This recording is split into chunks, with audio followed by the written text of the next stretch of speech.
karakia. Whakataka te hau ki te uru. Whakataka te hau ki te tonga. Kia mā kina kina ki uta. Kia mā taratara ki tai. E hi aki ana te atukura. He tio, he huka, he hohonga. Tihei mauri ora.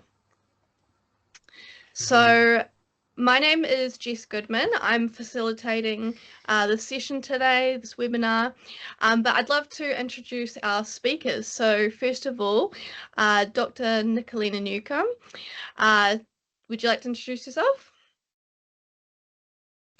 Okay, sweet. Yeah, I'm autistic with OCD, and I'm currently serving on the Southern Health and Disability Ethics Committee and the Fire and Emergency Local, Advisory Committee. I did actually get on to 2 other public sector committees, but for reasons I can explain, those ones are the 2 that I'm actually on right at the moment. Awesome, thank you. And next up is David Corner. Yeah, kia ora everyone. My name is David Corner. I'm an officer of New Zealand Order of Merit. I work for IHC. I'm a person with intellectual disability and autism, and I currently serve on the Ombudsman Disability Advisory Group. Awesome, thanks David. And last, Ollie Golden.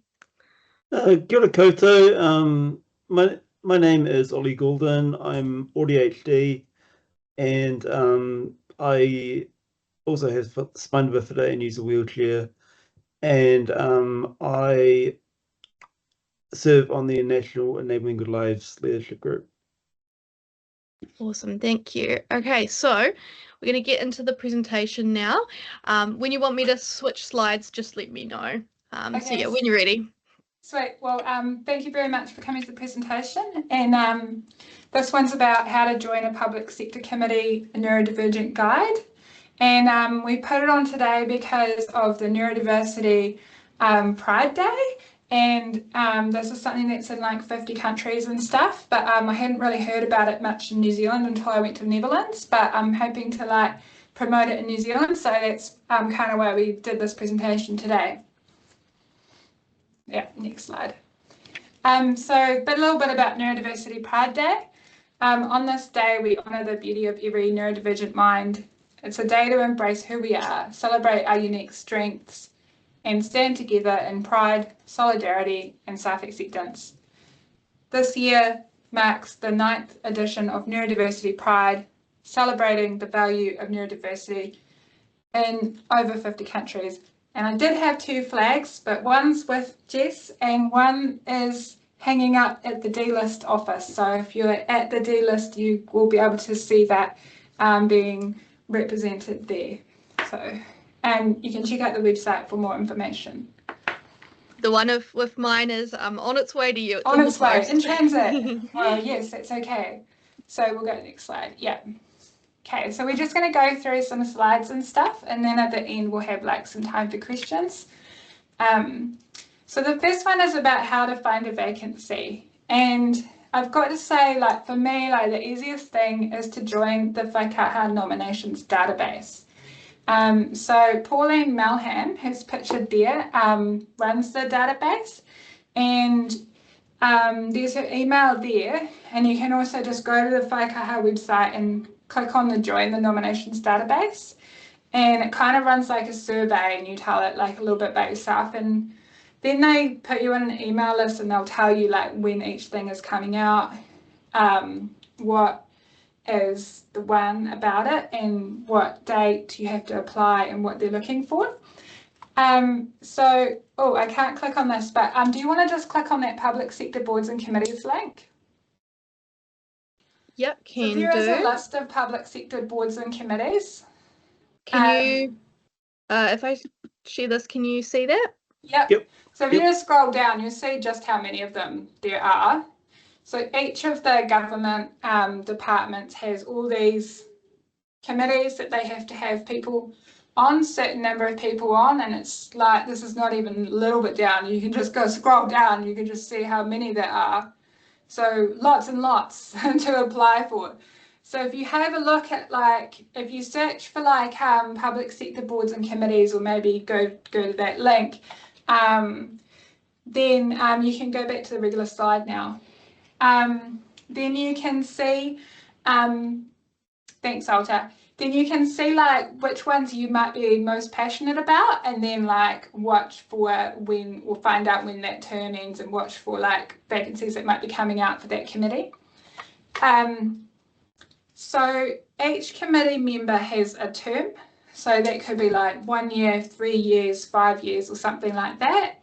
And then when that term is nearly up, you have an opportunity to apply for that role. And so it's not like a job that people are going to stay in like basically forever until they resign. Like, you will have an opportunity to apply for this role. And some of them are local and some of them are national. So that's cool.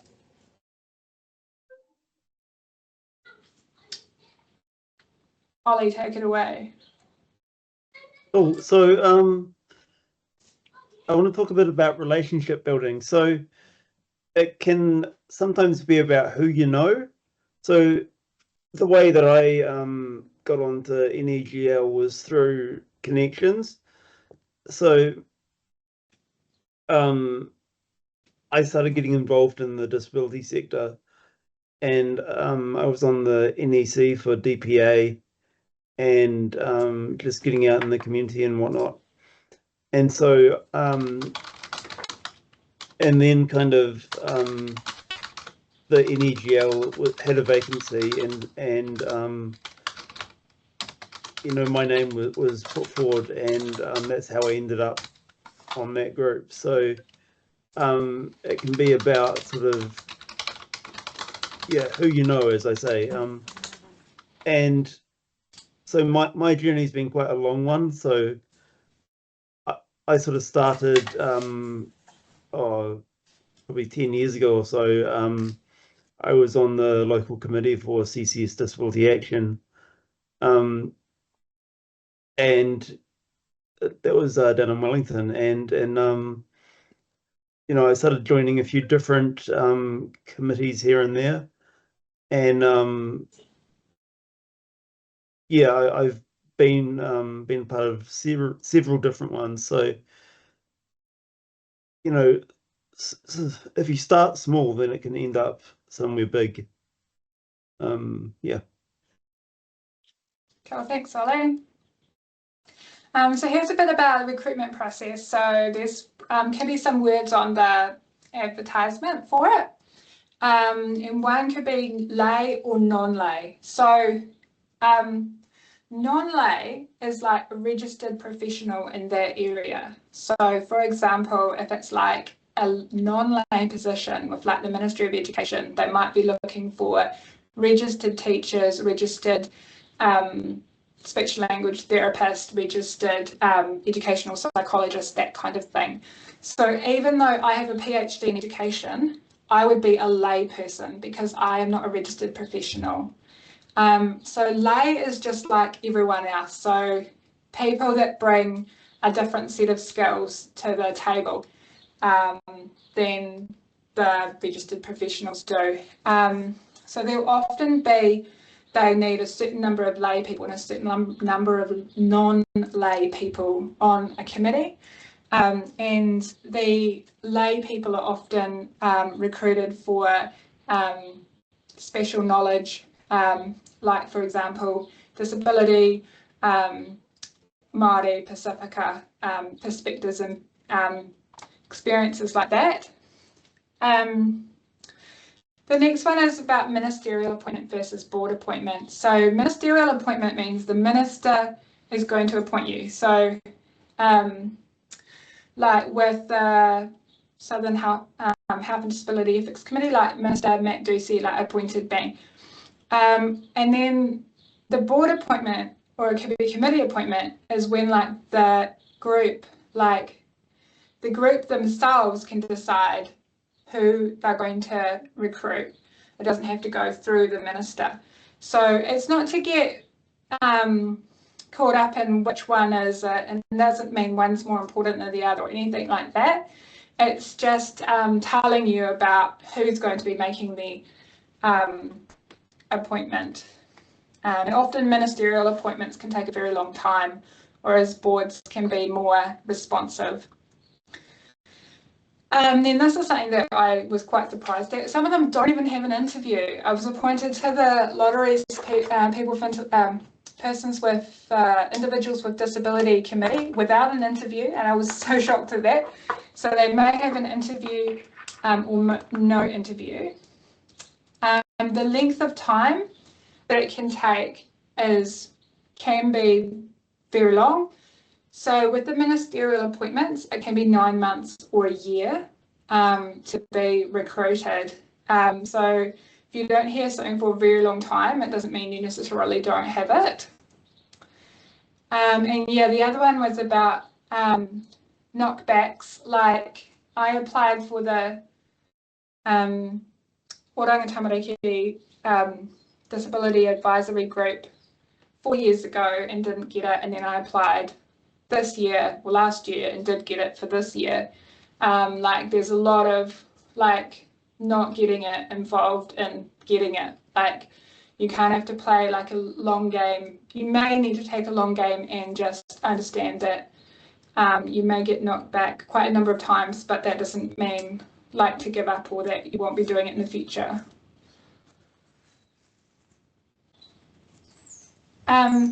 So here's some tips that I came up with. One is that you can have a look at who is currently on the committees. That's often published on the department website. Or you can do an OAA request to us. So an OAA request stands for Official Information Act, and you can request to find out who is on the committees. This can be helpful because you could like look at their LinkedIn profile or like Google them or find things out about them and go like, okay, what kind of person is this? What kind of attributes do they have? What kind of things do they do? What kind of skills and experiences might they have? And how can I say that I'm kind of like, this is kind of like what it's going to be like. So you can kind of see what you might like put yourself across as like, and also like you might know them and you might contact them, and because as I mentioned, like each committee has like a term, so each member has like a term, so it's not like they're trying to keep this job forever, like they know that their term will be up. So like me, like if you're interested in like any of the committees that I've been on or the ones that I'm on, I would really encourage you to contact me and be like, hey, like, what did you do to get on this committee? And do you have any advice and what's it's like and everything? Because, you know, people might be more than happy to like help you if you are showing like that you want to do it. And also, especially if they were like disabled or interested in helping disabled people or something, that they'll probably want to help you. So that's something that I like personally did when I was applying for the lotteries with Individuals with Disabilities Committee, was contact one of the current members.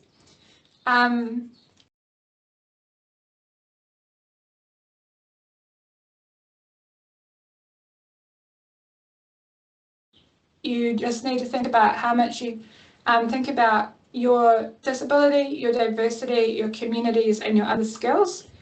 And just like think about the position that you're going through and what kind of balance of all those kind of assets that you have that you're going to say and write about. And also talk about your support needs and what you need from the organisation or the chair. So like, because they might not know what it means, like say I say I'm autistic, but they might not know, okay, so what does that mean? Like you, they don't know what that means in real life, what you're actually asking for. So it's best, like I would say, like I might take some movement breaks. I need to finish on the schedule. You know, I might have a fidget with me and things like that. Yeah. And also, Nicolina, you know, it's very individual. Like your needs would be very different to mine, for example. So just because you've met one disabled person doesn't mean that you've met other disabled people. Yeah, exactly, and that's why it's important to say what the needs are and what they can do to support your full inclusion. Now, Kalina, Mm-hmm. one of the things I felt really helpful was my manager, Tanya Thomas, got me to write an email when I actually joined the Ombudsman Committee, and that's actually having people at the Ombudsman themselves actually supporting me, through, and I found it really helpful having one of the members who works for the Ombudsman, supporting me at the meeting. So, it's having support from the actual committee rather than have outside support. Awesome. So, David, can I just ask, how did you get to know someone at the Ombudsman's office? By actually sending them an email sort of thing, and actually got made contact with them sort of thing. Nice. Apart from that, I mean, I knew who some of the people were by, when I got appointed, by looking at the committee, but I didn't know who the staff were till I actually met them and things. And I'm glad, I mean, I almost glad I looked at things from a unconscious bias, didn't assume that people were who they looked like or even online sort of thing. Cool. That's a really good tip. So we pay. Most, but not all, are paid accordingly to the Cabinet fees framework. So groups 1 to 4 rate for chair and members.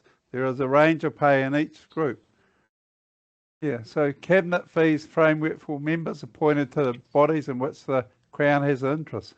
So Section D, classification of bodies and fee ranges. The framework provides for the classification of bodies into one of the following groups. So Group 1 is Royal Commissions, Public Inquiries, Government Inquiries and Ministerial Inquiries. Group 2 is Strategy, Tribunals and Authorities. Group 3 is Government's Boards. So Group 3A is General Government Boards, including tertiary education, I think it means, yeah.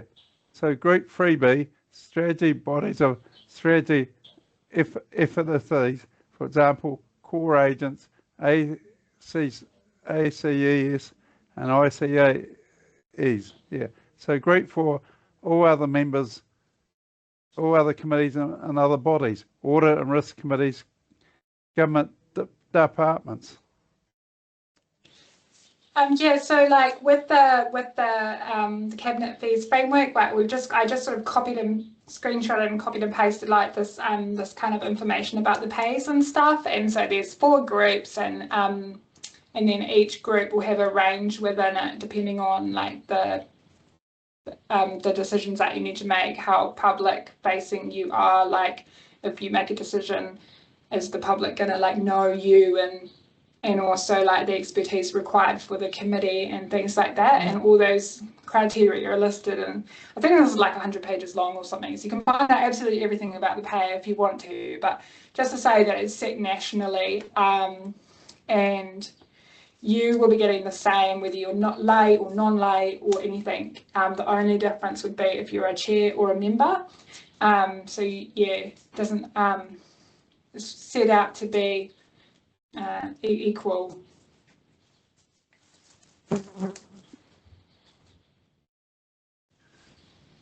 So expenses. Committee work should not cost you. Support and reasonable accommodations. You normally have to pay for some expenses and get reimbursed. Check the travel requirements. Yeah, so what we're saying here is that like the organisation should be paying for your support and for your reasonable accommodations. But there are some expenses that you may need to pay for and get reimbursed. Like they might put on a lunch for you, but then you might need to buy your own breakfast or something if you're taking a flight. And often, like if it's a flight, they'll often book it for you. But then sometimes some other things, like you might need to drive your own car to to a place, and therefore you'd be having to pay for the petrol before you got reimbursed for the mileage. So just check through things, because so that you do understand that you may need to pay for something in advance, and how that's going to go for you. But overall, it shouldn't cost you anything. All right, so now we're going to the next section, which is Ask Me Anything. If you have any questions, you can either unmute yourself or you can put it in the chat. I'll read them out and any of our speakers can answer the question. And say who you want to answer it. Yes, and also if you want to ask a question but you want to ask it anonymously, just send it to me in the chat and I'll ask it anonymously on behalf of you.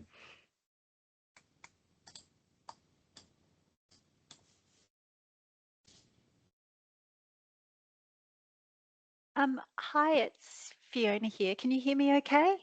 Yes, yeah. Cool. I have a question for anyone.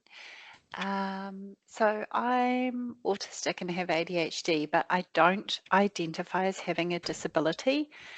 Am I still eligible for these committees? And I wonder how much information about your about background. Actually, just one question. Yeah.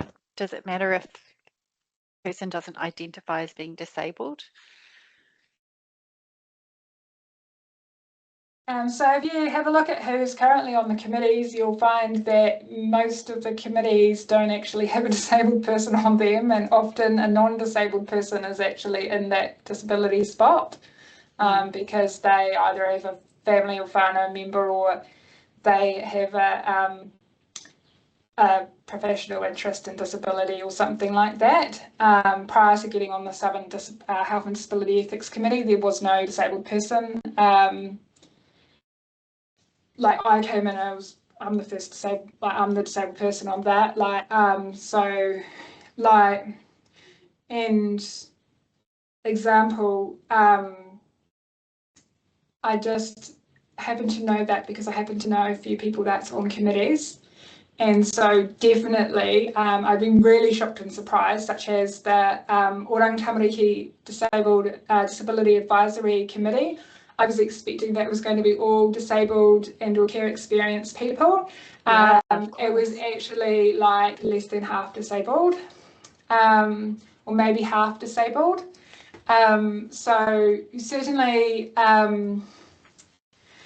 I think it's great that you were like autistic and ADHD, like that's so much. I'm so pleased to hear that. But I would say that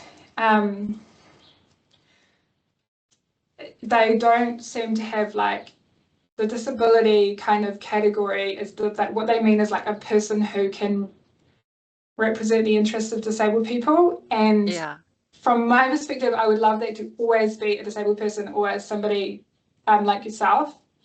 But from their perspective, I think that's kind of maybe quite new thinking, and they've traditionally had a range of people in those roles. Because I guess for me the disability is there, but because of ableism, it's not always a good idea to. I guess for that reason, I prefer neurodivergent, like just different. But I was just wondering, if that affects chances for applying for a board or similar. You can talk to Pauline Malham about it as well, because she's very, very in touch. Thank you. Does someone else want to say anything? Yeah, I actually think, it's really important, to have a disability, to admit you have one, because everyone has some form of disability, and it can help when getting on committees and things, because, I'd hate to see a person who doesn't admit they have a disability, taking the place of a non-disabled person when they actually have a disability. I'd hate to see it discriminated or something, I just think that, you don't have to tell the whole world you've got a disability, but, if you just say, I think you said you had ADHD or something, you know, and I think, you know, that counts as a disability. You know, everyone's different. Everyone has different types of disabilities, I guess. Yeah, I think it's totally up to you. Like it's really individual whether you feel that your neurodivergent diagnoses disable you. That's totally valid. But you know, I think also your experience of having those conditions, or you know, and living in a world that's not set up for people like us, that's really valuable. So I think you know, putting it on the application, but you know, framing it however you want, like whether you frame it as I have these conditions but they don't disable me, or you know, I guess that's a bit of a philosophical conversation, really. Awesome, thank you. We've got some questions coming through in the chat. Luella Wheeler has asked, I wonder if you could talk about how to manage conflicts of interest in these roles and what counts as a conflict, and that's for anyone to answer. So I can repeat that if needed. Yeah, I can take that if you like. So I guess in some of my roles at the moment, you know, because of who I work for in my day job, you know, I have to sort of declare all the different committees and things that I'm a part of. And I guess if something comes up, you know, the chair of NEGL, I just talk to him and we'll discuss, you know, this particular thing if I feel like it's going to be a conflict. And more often than not, he says, oh, no, that's fine. Or else if there is a particular thing that might cause a conflict or a perceived conflict, then we can just discuss at that time how we're going to manage it, like whether I sit out of a particular discussion, if a decision is going to be made that might affect one of the other groups that I'm a part of. So, you know, that's my kind of experience, but I guess other committees might manage things differently. I don't know. Yeah, yeah, sorry, you go. Yep. Yep. Okay. Yeah. I know on the Ombudsman and some of the committees I've been on, we have to sign a conflict of interest register. You know, for example, like I might have the odd hasn't happened yet because I work for IHC and I do services in that part of IHC, so there could be a conflict around that. So what I've often said, you know, is I would leave the room if there's if that was discussed, because, you know, and I'd also get people to remind me to do that and things, because, you know, if there's a conflict of interest. One thing that I just want to say, like, I've seen a really great quote by Rebecca Graham about around disabled people often being viewed as having a conflict of interest or a bias when non-disabled people are viewed as being neutral. So I don't want people to think that somebody's disability is going to be like a conflict of interest.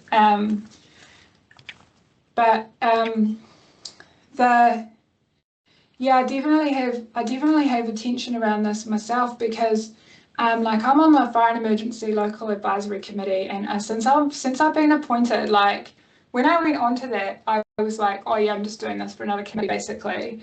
But like now that I'm on it, I'm like so passionate about it. I'm so passionate that it's a conflict of interest, because I go around to, it's more causing a conflict of interest at my job rather than at the committee, because I'm going around to my job saying, I learned this at fire and emergency, and you need to be doing this, and we need to be doing this, and fire and emergency said this, and they're like, my boss was like, hey, who do you work for? And I'm like, yeah, but to me it feels like, no, but like we could potentially save people's lives, like, so that is like a higher value than like who's running the organizations. But so the way to go is just to say all these things and declare them, and say like how I'm feeling, and this is how things are for me, and this is what I'm doing, and this is, you know, like the more that you declare, the safer that you are. And just adding to that, Alta has put a link in the chat about actual, potential, and perceived conflicts of interest, which might give a clearer breakdown of what falls under a conflict of interest. We've got a question from Kerry. Do any public sector committee roles carry any risk of potential legal consequences for layperson members? And what about for non-laypersons? And it's for anyone. Such a great question. Yeah, I think some of them. Yeah. I think some of them would. If you're on a board managing money, I suppose, and the organisation were to become insolvent, then I guess there would be a legal risk there. I'm not 100% certain, but I'm just kind of, assuming. Not for any of the ones that I'm on or have been appointed to, but it will also the terms of reference. And you can also ask that if you're interested in a particular committee, you can also ask that of the organisation before you apply, or any time during your recruitment process.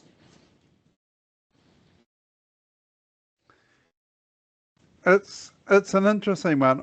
I guess it would be, you know, but there are ways around it with insurance and things. And there's a committee, you know, and I don't know whether I should say this, but there's a committee called ACID, which is Australasian Society of Intellectual Disability, and their Australian one is actually using that to stop people with intellectual disability being on, because they reckon that they been on it. They reckon they wouldn't be able to understand the finances and things. That's separate to the public sector boards and committees. Yeah, I know, but it's sort of relevant to some committees, but yeah.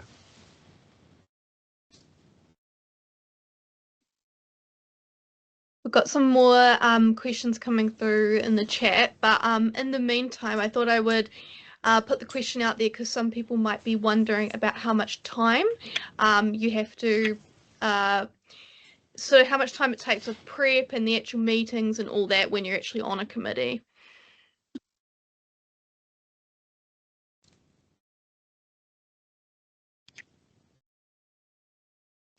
If I could just go back to that previous question around the potential legal consequences, like I'm on the Southern Health and Disability Ethics Committee, and like obviously like if we were to make a bad decision about the ethics of research, you know, it could be people could die, I mean, I guess, and in a most extreme case. But like there's so many checks and balances to that, like we have a staff member from the Ministry of Health with us called I can't remember what it's called, but like it's a special person that will stay for the entire meeting. Then the whole meeting's recorded.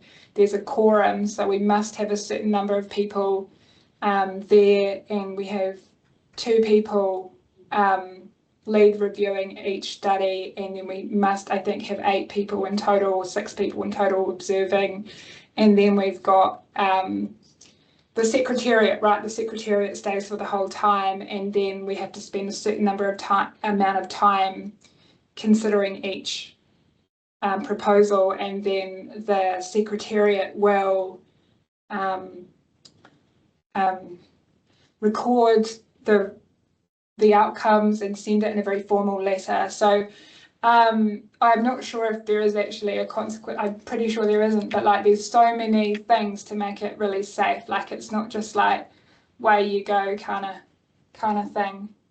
Yeah, if you're worried about like legal consequences.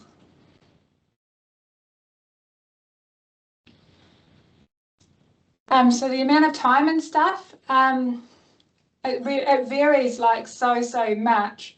I feel like there's often an expectation that you'll consult with your community or you'll feed information back to your community that is not included in any kind of like paid time.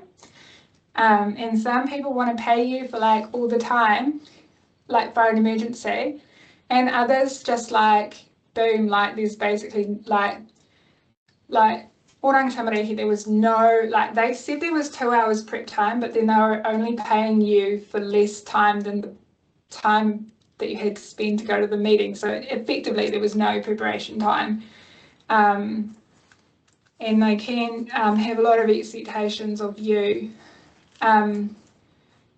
outside of the meeting that are not accounted for, and you just get like a daily rate for the meeting. So that's where it's important to like talk to other people that are actually doing it and be like, how much time do you realistically spend doing this? And often like people can be like, well, like for example, fire and emergency, right? So I need to consult with my community every month, but like I have ample opportunity to do that within just in my daily life and my daily work. So it's not like an on top kind of burden, but like if you know, if people considered that to be work, you know, fire and emergency does actually pay for it. But like in other committees or whatever, they might think, oh, I'm working all these hours that they're not actually getting paid for because they're getting a daily rate for the meeting time. How do other people find the workload?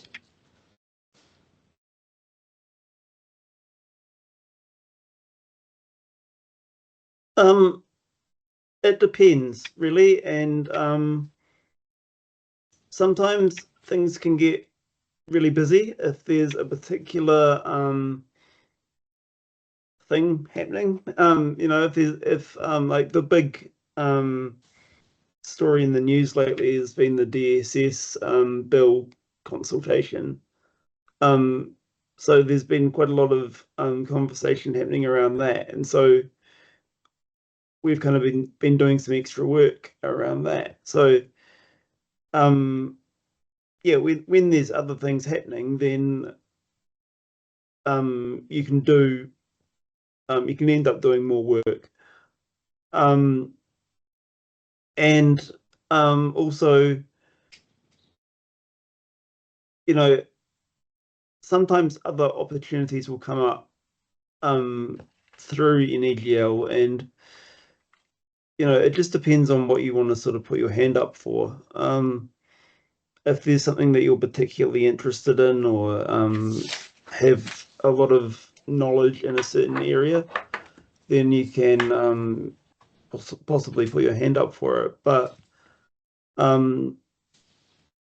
also, you know, so we just have like sort of monthly half-day meetings basically for 4 hours, and then, you know, I might spend sort of an hour or so reading the agenda and any papers that come along with it. But I suppose, yeah, every committee is going to be different.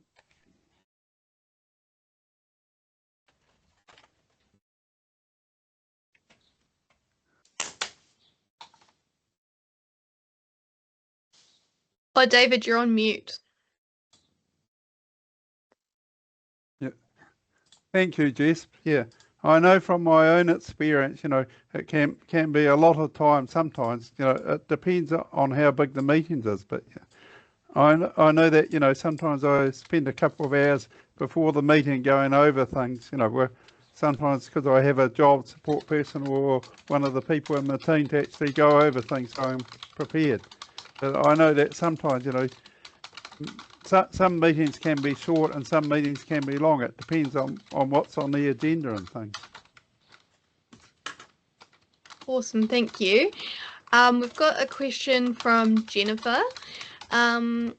I'm currently studying disability support and preparing for my community support placement. I'm passionate about supporting neurodivergent people and people with intellectual disabilities to participate in decision making. What advice would you give someone at the beginning of their career who wants to make a meaningful contribution to the sector? I guess from my own experience is actually, don't actually get, it's almost the same as, know me before you judge me, find out about people with, intellectual disabilities and that before you actually judge them, get to know them and things, and actually get to talk to people and things. It really helps, if you're actually going to be working for people and what sort of support they need, because everyone is different, but you can sort of get a general idea of what people want.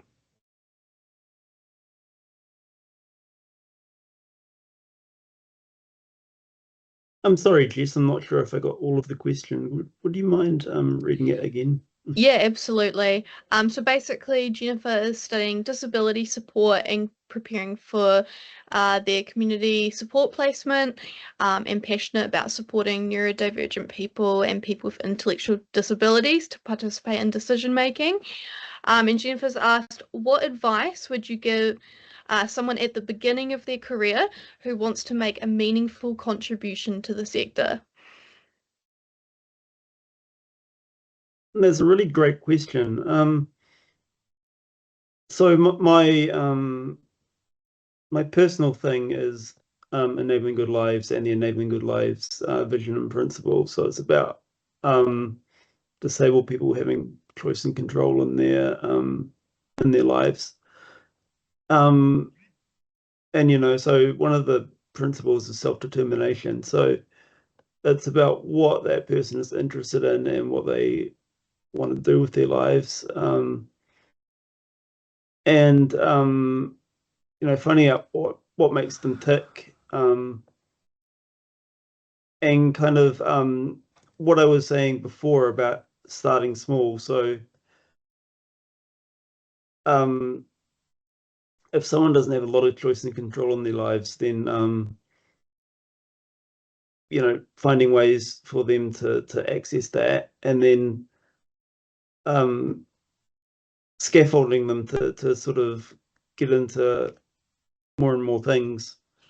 One of the things that I do here in Hamilton is I just have a small group of peers that we get together and we talk about issues like buses or footpaths or those sorts of things that are very common amongst disabled people, and we sort of write submissions and talk about plans to try and make some noise about these sorts of things.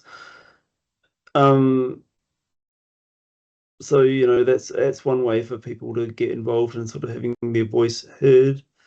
And yeah, just encouraging people to try stuff. You don't know what you like or what you're good at until you have a go.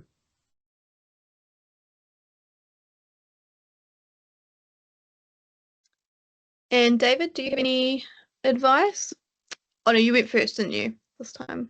Yeah, but Cool. I guess it's like one of my former colleagues who used to work for IHC once said, if you can't make a choice between,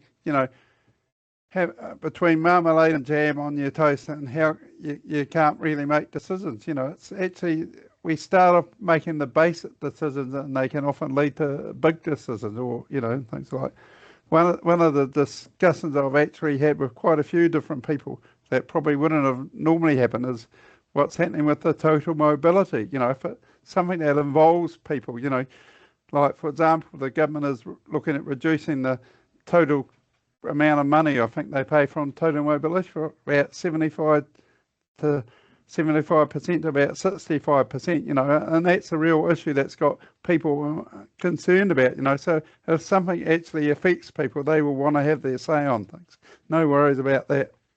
But some people may just need a bit of support, and it's having the information that they, in a way, they can understand to have their say.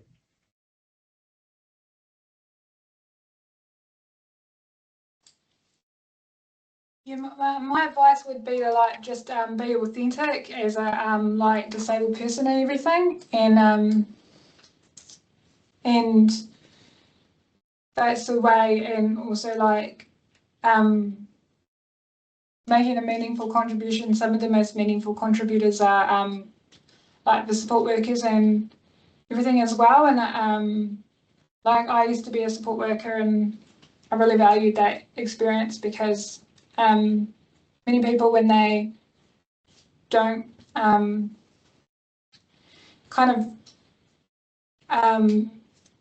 think it's a really foundational experience to going on and doing other like leadership things. Yeah, I mean, obviously I know some people like are disabled, and everyone's probably disabled here, but including me, but like it's good to experience supporting like other kinds of disabled people as well. Awesome, thank you. Amanda has asked, what benefits, other than representing the community, come from being part of these committees? I've learned like so much. So for example, like I meet people like, and I put like heaps of stuff in the chat, but like skills, decision making, like I make decisions about really important things, and I'm like, oh my god, like, and I have to say to like professors and stuff, like, actually this thing about your research is not, I don't think this meets the NEAC standards and stuff. And like at the start I'm just like, oh my god, all these people are like so smart, but like you just have to get used to it. And like how it is, like I would never meet, like I meet researchers like doing research into all kinds of very interesting things, and like how would I ever meet them except for through this committee? And also like lots of other interesting people are on the committees, so you get to meet all those other people. And like leadership development, you develop your own leadership through being on the committees. Gives you more, it's given me more confidence.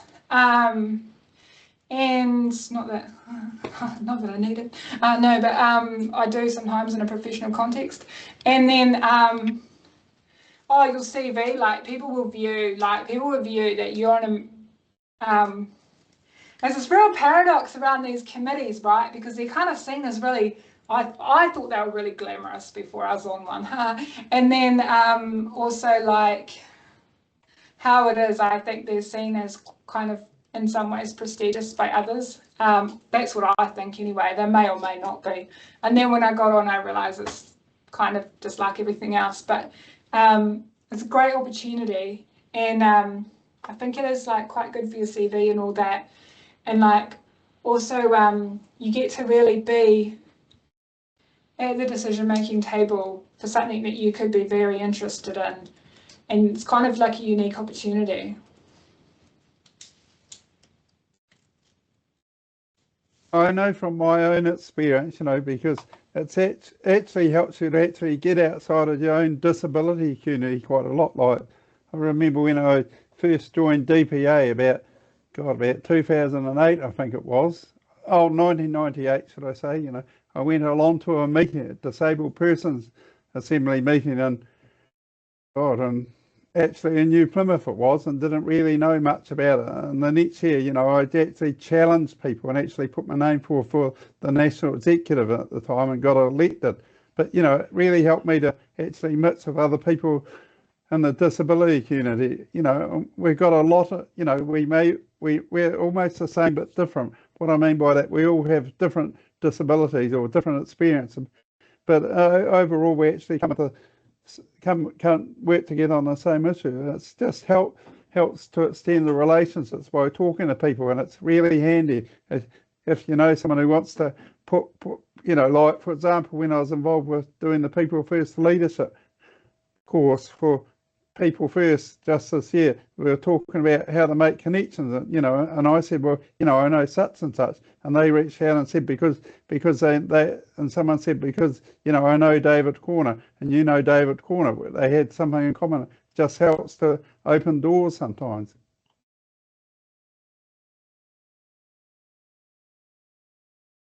Yeah, I agree. So, I mean, I've had so many benefits from being involved in various things. I've learned like so many new skills. I've learned heaps about the disability sector and government and all the rest of it. And yeah, honing my sort of decision making and critical thinking skills.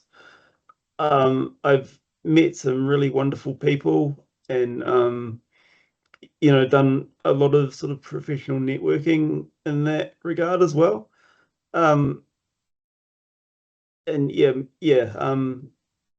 sort of got to know people in a professional sphere.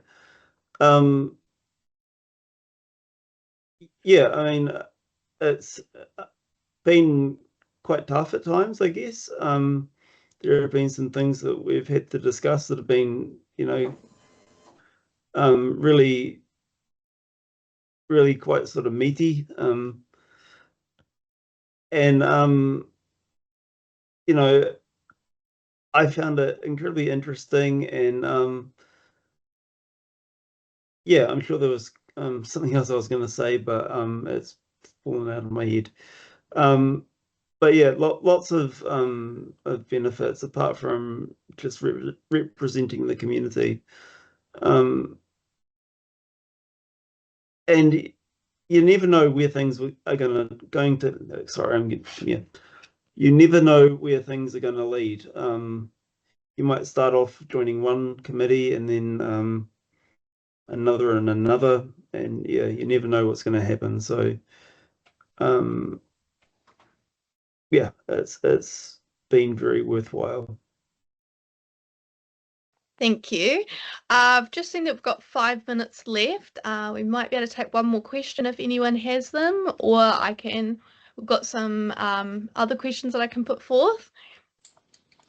I just want to echo what David said around the benefits and stuff as well about learning more about other disabilities and stuff. Because I'm autistic and when I work for IHC, there's the risk that I would really only know stuff about neurodivergent people, and that being part of these committees helps me kind of stay in touch with what people from other disabilities, other disabled groups, how things are going for them and what's happening, much more broadly.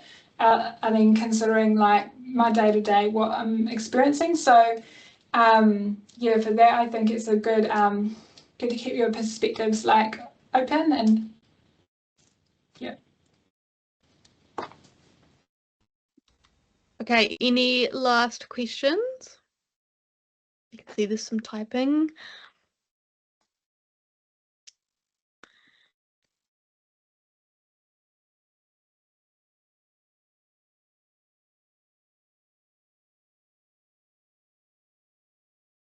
Cool, I don't think so. I'll just put one more question forth.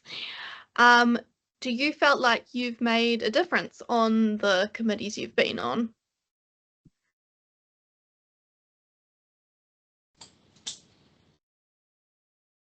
One committee I could say that I wasn't going to make a difference, so I quit it after 2 meetings. But my other committees, I very seriously do feel that.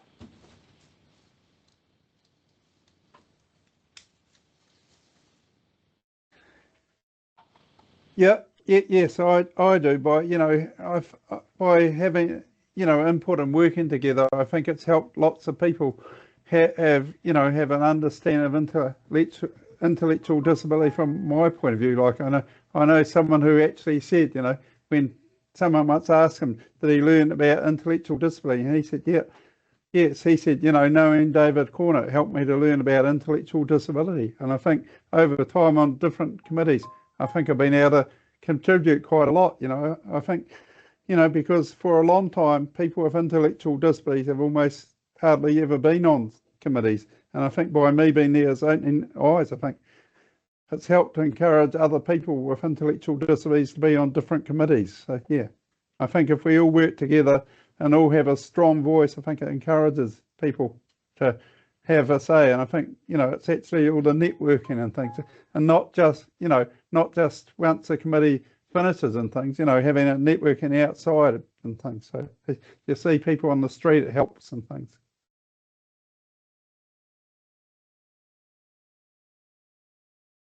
Yeah, so for me, like I guess slightly different. But I used to serve on a board for our local regional council as the disabled representative, and I think being able to put across my point of view, my perspective as a disabled person, really opened people's eyes, because you know, these people that are in the sort of decision-making chair, if you will, they're sort of, they don't have a lot of experience of disability. So being able to provide that perspective is really valuable, because they sort of go, oh, huh, I hadn't thought of that. And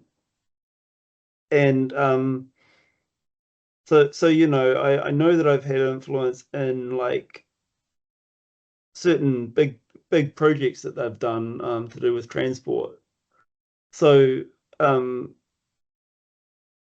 know, I definitely feel like I've been able to have some some influence. That's really awesome to hear about. Thank you to all of you. Okay, so that is us for today. We'll wrap up with a closing karakia. Ka whai kairia te tapu, kia wātia ai te ara, kia tūruki whakataha ai, kia tūruki whakataha ai, huie taikie. Thank you.